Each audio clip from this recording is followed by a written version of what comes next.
Levez-vous Africains, quelque chose de grand est en train de se produire au Mali.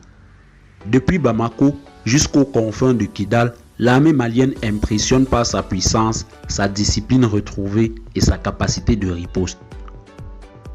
Une véritable montée en puissance qui fait trembler les groupes armés et impose le respect au-delà des frontières. Si vous êtes passionné par la vérité, par les enjeux de la souveraineté africaine et par les victoires des peuples debout, abonnez-vous dès maintenant à cette chaîne et activez la cloche pour ne rien rater. Ici, vous avez l'information sans filtre. C'est Tempête de l'info. L'histoire de l'armée malienne ne date pas d'hier. Elle commence peu après l'indépendance en 1960 dans un contexte de fierté nationale et d'espoir immense. À l'époque, les premières missions confiées aux forces armées maliennes étaient simples: protéger l'intégrité du territoire et assurer la sécurité intérieure.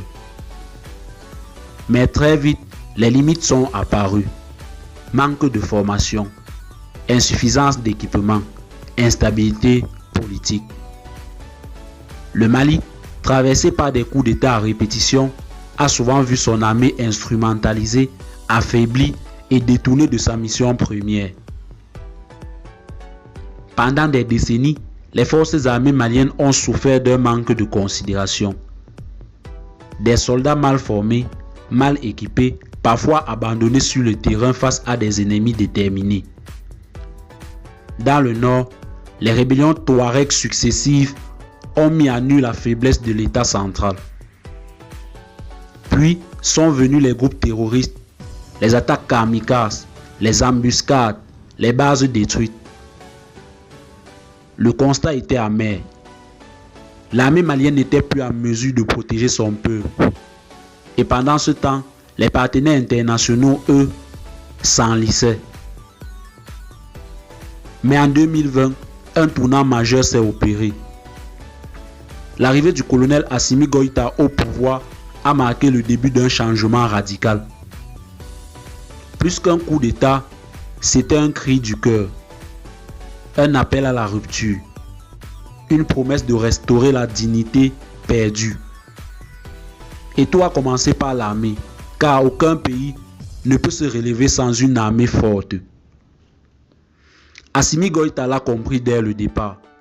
Il a décidé de réarmer les forces armées maliennes, de leur redonner confiance, de leur offrir ce qu'elles n'avaient plus, des moyens, une vision, une stratégie.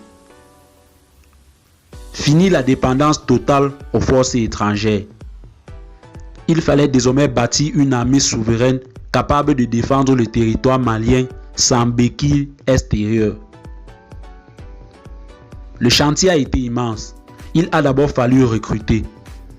Des milliers de jeunes maliens venus de toutes les régions ont rejoint les rangs des forces armées maliennes. Plein d'espoir, plein de détermination. Ensuite, il a fallu les former. Et pas à moitié. Dans de nouveaux centres d'entraînement, parfois avec l'appui de partenaires comme la Russie ou la Turquie, les soldats maliens ont appris les techniques modernes de combat, la discipline, la coordination. Et puis, il y a eu l'équipement, l'un des points noirs de l'armée malienne pendant des années. Aujourd'hui, la donne a changé. Des véhicules blindés modernes, des hélicoptères de combat, des drones de surveillance, des armes de précision. Les forces armées maliennes sont désormais dotées de moyens technologiques dignes d'une armée du 21e siècle. Cette transformation n'est pas passée inaperçue. Les ennemis du Mali, eux aussi, ont vu la différence.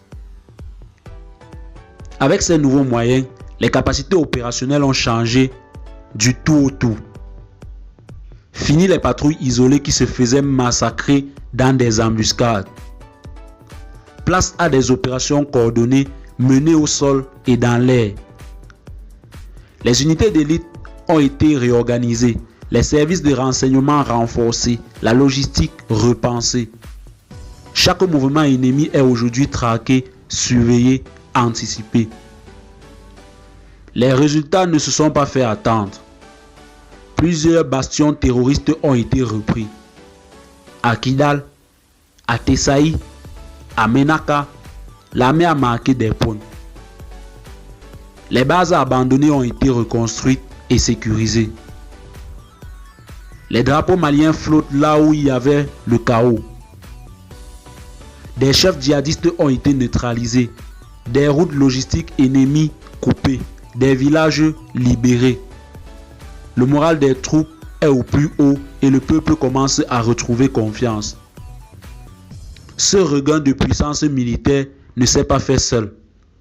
Il s'est accompagné d'une nouvelle alliance stratégique. Le partenariat avec l'Africa Corps, une entité russe qui apporte l'expertise, l'encadrement, le soutien logistique et l'appui technologique. Ce partenariat critiqué par certains a en réalité permis à l'armée malienne de franchir un cap. Sur le terrain, les résultats sont visibles. L'efficacité des frappes, la précision des renseignements, l'audace des offensives. Les forces armées maliennes ne reculent plus, elles avancent. Écoutons les soldats eux-mêmes. Certains racontent comme ils ont vu leurs camarades tomber en 2019 sans pouvoir réagir. Aujourd'hui, disent-ils, les choses ont changé. Ils ont des moyens. Ils ont des ordres clairs. Ils sont respectés. Ils ont un but. Dans les villages libérés, les habitants accueillent les soldats comme des héros. Des femmes pleurent de joie. Des enfants dansent. Des hommes témoignent. Ils racontent les mois d'angoisse, les nuits sans sommeil, les menaces constantes. Et maintenant, ils retrouvent la paix, la dignité. En parallèle, les groupes terroristes perdent du terrain. Leur propagande s'effondre. Leurs territoires fondent comme neige au soleil. Les désertions se multiplient. Les chefs se replient. Certains tentent de fuir vers le Niger ou l'Algérie. D'autres cherchent à négocier en secret. L'effet de surprise a changé de camp. C'est désormais l'armée malienne qui dicte le tempo. Ce redressement militaire a aussi un impact au-delà du Mali. Dans tout le Sahel, les peuples regardent Bamako avec admiration. Au Burkina Faso, au Niger, au Tchad, l'exemple malien inspire. Les États cherchent à reprendre leur souveraineté, à faire le ménage dans leurs alliances, à croire de nouveau en eux-mêmes. Même au sein de l'Union africaine, des voix s'élèvent pour saluer cette montée en puissance. Car ce que le Mali fait aujourd'hui, c'est une révolution silencieuse, une révolution qui affirme l'Afrique peut se défendre, l'Afrique peut gagner. Mais cette montée en puissance ne doit pas faire perdre de vue les défis à venir. Une armée forte, c'est aussi une armée disciplinée, respectueuse des droits humains et intégrée à la société. Le danger, ce serait de retomber dans les travers du passé. Impunité, abus, division interne. Assimi Goïta le sait.